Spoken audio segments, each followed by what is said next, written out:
Hello बच्चों, how are you.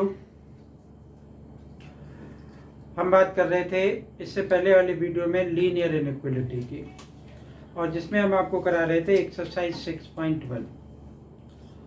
तो linear inequality क्या होता है, उनके बेसिक कंसेप्ट्स क्या होते हैं, लाइन पे कैसे रिप्रेजेंट किया करते हैं, क्या उनका सोल्यूशन सेट हुआ करता है, ये मैंने इससे पहले की वीडियो में डाला हुआ है। अगर किसी बच्चे ने नहीं देखे हैं, जब तक वो देखोगे नहीं तब तक ये बात क्लियर नहीं होगी। तो आप पहले चैनल को सब्सक्राइब अगर नहीं कर रखा तो सब्सक्राइब कर लें, वो वीडियो देखें। और वीडियो बच्चों जब भी देखें तो शुरू से अंत तक देखना चाहिए, क्योंकि कोई बात जो टीचर समझा रहा है, चाहे मैं हूँ चाहे कोई भी टीचर हो, तो उसकी बात आपको समझ में तभी आएगी जब आप उस वीडियो को पूरा देखेंगे। आपने 2 मिनट देखा और छोड़ दिया तो कोई ये डांस वगैरह तो हो नहीं रहा, जो कि शुरुआत से ही एकदम इंटरेस्ट आना शुरू हो जाएगा। तो आप जब भी वीडियो देखें, कोई कंसेप्ट देखें, तो उस कंसेप्ट को पूरा देखना चाहिए। तो आपको लगेगा, धीरे धीरे इंटरेस्ट आएगा और फिर आप उसको पूरा देखना, ऑटोमेटिकली पूरा देखोगे फिर, ठीक है ना। तो इससे पहले वाली जो वीडियो अगर आपको देखनी है, चैनल नहीं सब्सक्राइब कर रखा है तो चैनल को सब्सक्राइब करें, देखें वीडियो को, अच्छी लगे लाइक करें, कमेंट करें, अपने यार दोस्तों को शेयर करें। और हम आपको बताएंगे आज इस एक्सरसाइज के कुछ वर्ड प्रॉब्लम्स के बारे में, ठीक है। इससे पहले वाली वीडियो में हमें इनइक्वालिटी दे रखी थी और उन इनइक्वालिटी के सोल्यूशन सेट्स फाइंड आउट किए थे, तो वहाँ तक वर्ड प्रॉब्लम नहीं आया था। तो अब इस वाली वीडियो में आपको क्या बताऊंगा कि वर्ड प्रॉब्लम को हम कैसे सिंप्लीफाई करते हैं, ठीक है। वर्ड प्रॉब्लम में क्या होगा कि हमें इनइक्वालिटी बनानी पड़ेगी और कुछ नहीं, सिंप्लीफाई वैसे ही होगा। तो ये क्वेश्चन नंबर 21 है कि Ravi obtain 75 marks in 2 unit test, find the minimum marks should get in the third test to have an average of at least 60 marks. कह रहा है कि रवि ने के 3 टेस्ट हुए और जिसमें से एक टेस्ट में उसके 70 मार्क्स आए और एक में 75 आए। तीसरे वाले टेस्ट में कितने मार्क्स आने चाहिए। तो मैथमेटिक्स पढ़ रहे हैं, हम हमेशा एक सपोज कर लेते हैं। तो हमने मान लिया कि तीसरे टेस्ट में उसके कितने मार्क्स आने चाहिए, x मार्क्स आए, ठीक है। तो कह रहा है कि एवरेज तीनों सब्जेक्ट्स का, तीनों टेस्ट का एटलीस्ट 30 मार्क्स होना चाहिए। अब एटलीस्ट लिखा हुआ, एटलीस्ट पे जाते हैं कि क्या कह रहा है। एटलीस्ट का मतलब कम से कम, कम से कम, उससे ज्यादा भी हो सकते हैं। मतलब कम से कम कितने हो कि 60। भाई मान लो कि जैसे हम कहते हैं कि at least 33% marks are required for the passing marks. Pass होने के लिए कम से कम 33% नंबर चाहिए। क्या जिसके 80% नंबर आए उसको फेल कर देंगे? नहीं फेल कर सकते। तो ऐसे ही कम से कम 60 मार्क्स एवरेज होगा। तो हम एवरेज क्या होता है कि सम ऑफ ऑब्जर्वेशंस और divided by number of observation. ये फार्मूला हमने मीन वाले चैप्टर में क्लास 10th में पढ़ा था, 9th में भी था, 8th में भी था, क्योंकि ये फार्मूला हम बहुत समय से पढ़ रहे हैं। ऑब्जर्वेशन, ठीक है ना। तो हमने मान लिया कि let Ravi secure the x marks in the third unit test, ठीक है।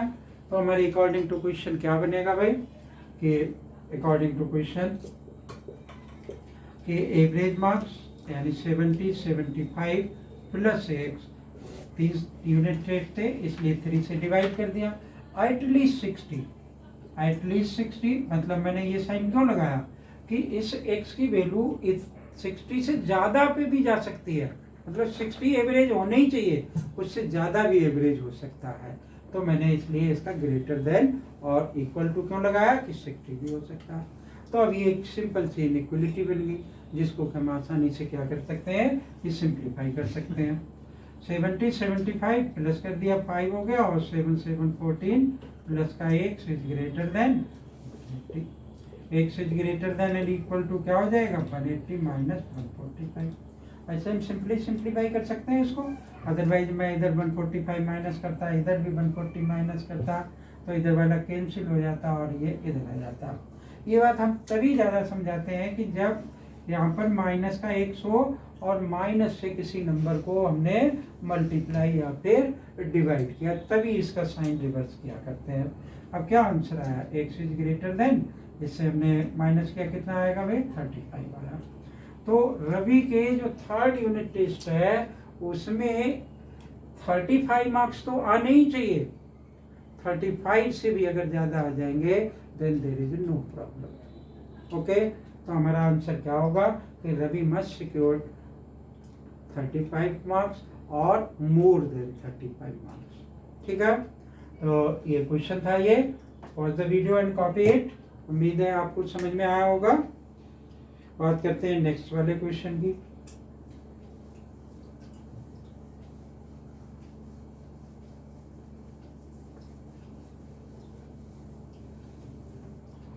अब देखो नेक्स्ट क्वेश्चन क्या कह रहा है। To receive grade A in a course in one must obtain the average the 90 marks or more in the 5 examinations each of the 100 if the Sunita's marks in the first 4 examinations क्या क्या दे रखे हैं इसने, first 4 में 87 plus 92, पहले marks लिख लेता हूँ, 87 92 94 95। फिफ्थ वाले में मैं क्या मानूंगा, x मान लूंगा इसको। ठीक है, और क्या कह रहा है कि Sunita must obtain in a fifth to get a grade A in the course. फिर से पढ़ लेते हैं क्वेश्चन, थोड़ा सा बीच में कहीं रह गया ये, कि to receive grade A in the course one must obtain the 90 marks or more then, मतलब या तो 90 है या फिर उससे ज़्यादा आ जाने चाहिए। तो बिल्कुल कैसा लिखा हुआ है, जैसे एटलीस्ट था, जो 90 है तो या तो 90 आ जाए या 90 से ज़्यादा आ जाए। तो 90 से ज़्यादा तभी तो आएंगे जब x की वैल्यू बढ़ती चली जाएगी। ठीक है ना, तो हमने क्या सपोज कर लिया, that the x marks he obtained in the fifth subject है।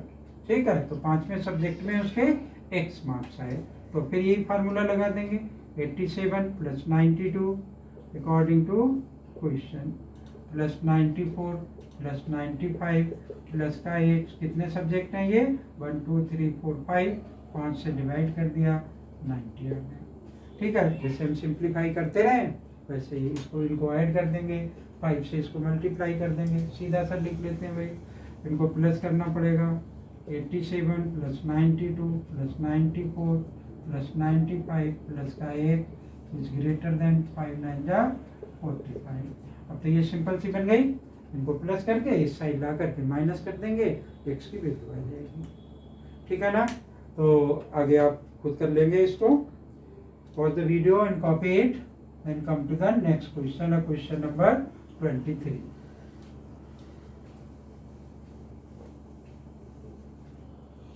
तो क्वेश्चन नंबर 23 हमारा क्या है कि find all the pairs of the consecutive odd positive integers. Odd positive integers की बात कर रहा है। हमने मान लिया कि let first odd positive integers, odd positive integer is equal to x मान लिया। अब देखो पहला वाला 1 है तो दूसरा 3 होगा, फिर 5 होगा, ऑड पॉजिटिव इंटीजर यही तो होंगे। तो सेकेंड ऑड पॉजिटिव इंटीजर क्या होगा हमारा, सेकेंड ऑड पॉजिटिव इंटीजर हुआ हमारा कि x प्लस 2 के बराबर होगा।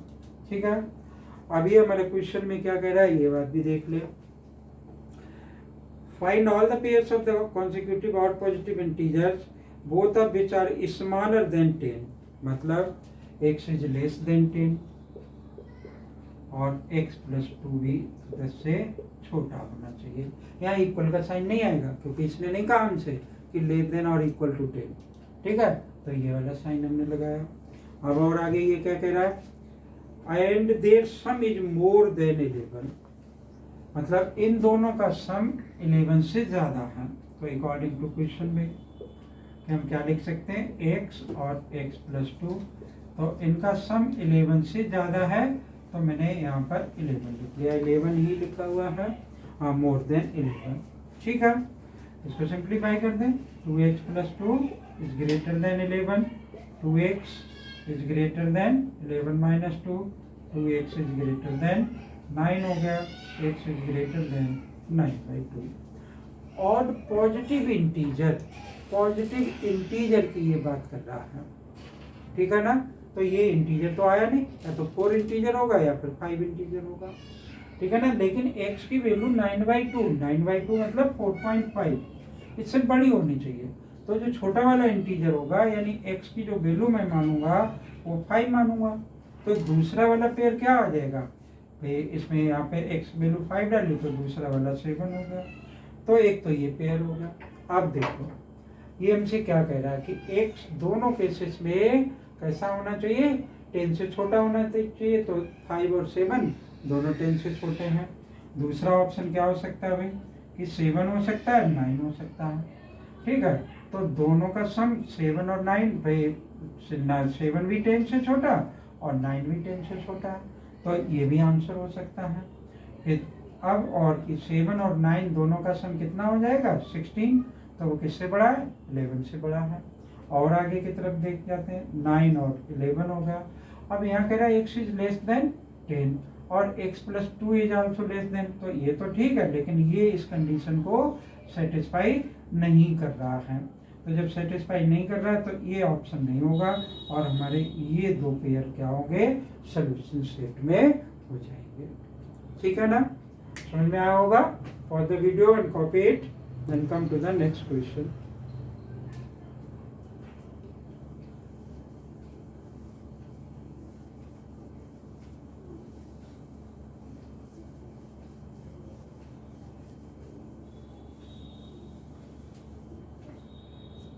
देखो क्वेश्चन नंबर 24 क्या कह रहा है,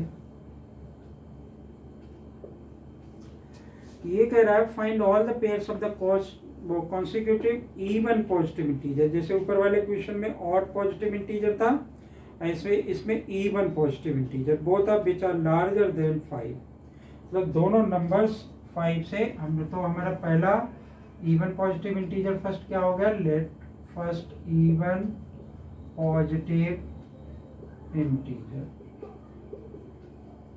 इज इक्वल टू x, तो सेकेंड वाला हमारा क्या बन जाएगा x प्लस 2 हो जाएगा, ठीक है। लेकिन इसने हमसे क्वेश्चन में क्या कहा कि और find all both of which are larger than 5, मतलब ये भी 5 से बड़ा है, x इज ग्रेटर देन 5 और x plus 2 is greater than 5।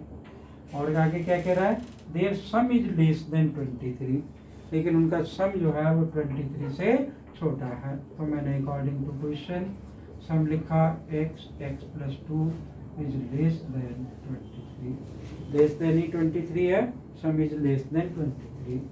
इसको हम सिंप्लीफाई कर दें, आंसर मिलेगा हमें।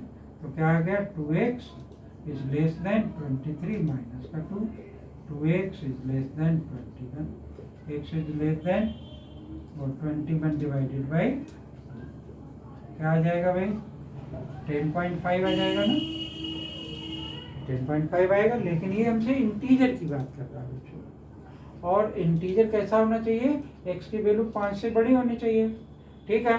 तो यार 10.5 लिखा हुआ है, तो 10.5 जब लिखा हुआ है और x की वैल्यू इससे छोटी होनी चाहिए, इससे छोटी होनी चाहिए, 10.5 से छोटी होनी चाहिए। तो इससे छोटा इंटीजर मेरा क्या हो जाएगा, एक तो 10 हो जाएगा, ठीक है ना। और दूसरा मेरा क्या हो जाएगा x प्लस 2 यानी 12 हो जाएगा। ये दोनों पॉजिटिव इंटीजर हैं और दोनों इवन भी हैं। अब देखो इसकी भी वैल्यू और इसकी भी वैल्यू किससे बड़ी है, 5 से बड़ी है। और 10 प्लस 12 किसके इक्वल है, 22 के इक्वल है। तो 22 इज लेस देन 23, तो ये पेयर ठीक है, ठीक है। दूसरा मैं क्या मान सकता हूँ कि मैंने 12 ले लिया, और अच्छा लेकिन ये कह रहा है x is greater than 5, x plus 2 is greater than 5, ठीक है। तो इससे नीचे वाले भी पेयर में हम जा सकते हैं, लेकिन मैं ऊपर वाला चेक करके बताता हूँ। तो 12 आ गया और 14 आ गया भाई। अब ये कंडीशन तो ये सेटिस्फाई कर रहा है, लेकिन इन दोनों का सम करेंगे तो कितना आ जाएगा 26, that will be less than 23, ठीक है। तो हमारा एक पेयर तो ये हो गया, और इससे नीचे वाले पेयर को हम चेक कर सकते हैं। वहाँ देखते हैं इसका आंसर हमें क्या दे रखा है कि 6.1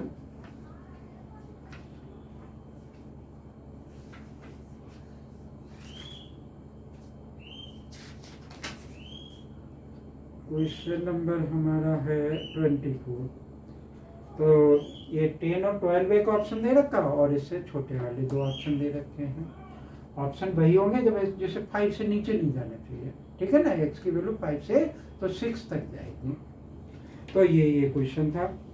pause the video and copy it, then come to the next question.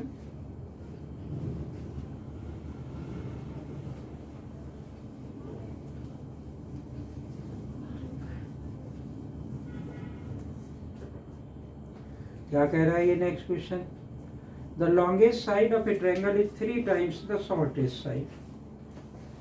पूरा पढ़ने। And the third side is 2 centimeters shorter than the longest side if the perimeter of the triangle is at least 61 centimeter। मतलब कम से कम 61 है, उससे ज़्यादा भी हो सकता है। Find the minimum length of the shortest side.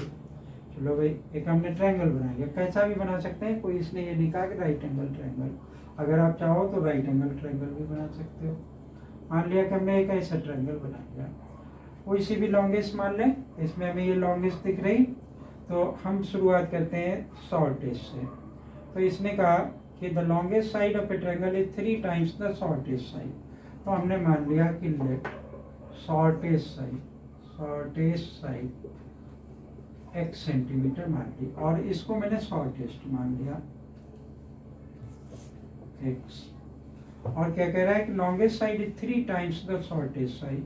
तो ये लॉन्गेस्ट मान ली मैंने कि 3x हो गई। And third side is 2 centimeter shorter than the longest side. ये कितनी बता रहा है ये कि 3x, मतलब लॉन्गेस्ट साइड से 2 सेंटीमीटर कम हो गई। अभी हमसे कह रहा है if the perimeter of the triangle is at least 61 centimeter। Perimeter क्या होता है कि तीनों साइडों का सम। तो अकॉर्डिंग टू क्वेश्चन x आ गया, 3x आ गया, प्लस 3x माइनस का 2। एट लीस्ट लिखा हुआ, तो एट लीस्ट के लिए क्या जाएंगे हम, कम से कम इतना होना चाहिए, उससे ज़्यादा भी हो सकता है। तो उससे ज़्यादा कब होगा, जब x की वैल्यू ज़्यादा आएगी। ठीक है, बहुत आसानी से ये सिंप्लीफाई हो जाएगा।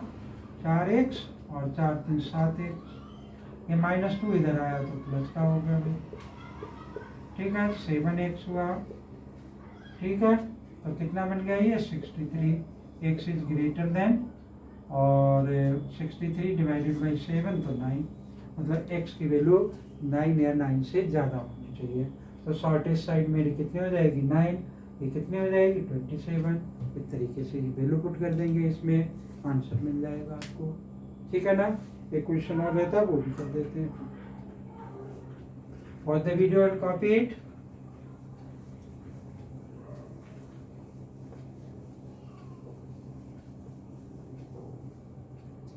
क्या कह रहा है ये क्वेश्चन, देखते हैं भाई।